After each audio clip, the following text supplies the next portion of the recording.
Hi, I'm Mary, a librarian and book reviewer with a focus on stories written for kids, tweens, and teens. Today I get to share with you this book called A Seed in the Universe by Elion Liu. This story takes the idea of a seed and its interconnectedness in the universe and presents it in a way that is accessible to young children.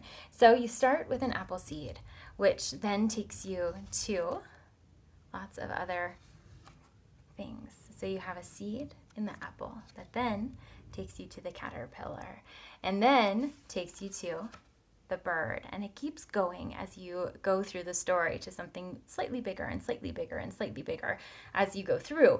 And ultimately, you find yourself at the end of the book with the idea that the earth itself is like a seed in the universe. So it gives lots of perspective to the idea of a seed and size and how everything interrelates.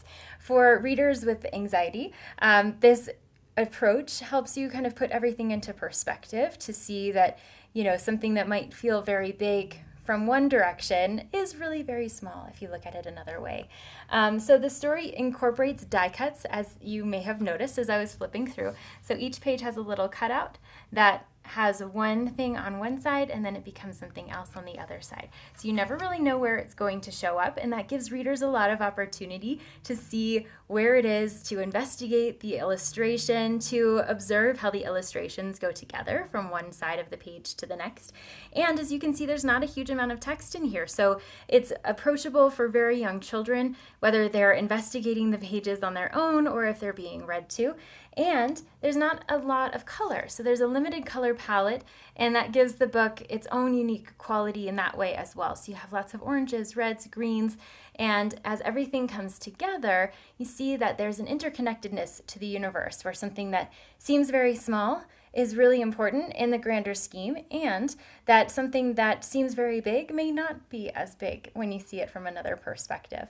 So the book is not necessarily a board book. It's printed on thick pages, more like cardstock or a little thicker than that, and the die cuts are pretty sturdy for that reason because they are a little bit thicker. But because it's not a traditional board book, it's not quite as heavy, and then also it's not quite as sturdy as you would find with a regular board book. However, the cover's really thick.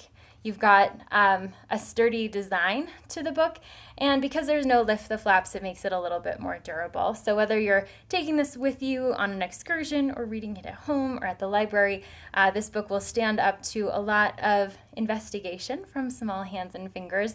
And it's also just a lovely way to remember the fact that the world and the universe have a lot of interconnected pieces from big to small. If this sounds like a great fit for you or for someone you know, I hope you look for it wherever you get your books.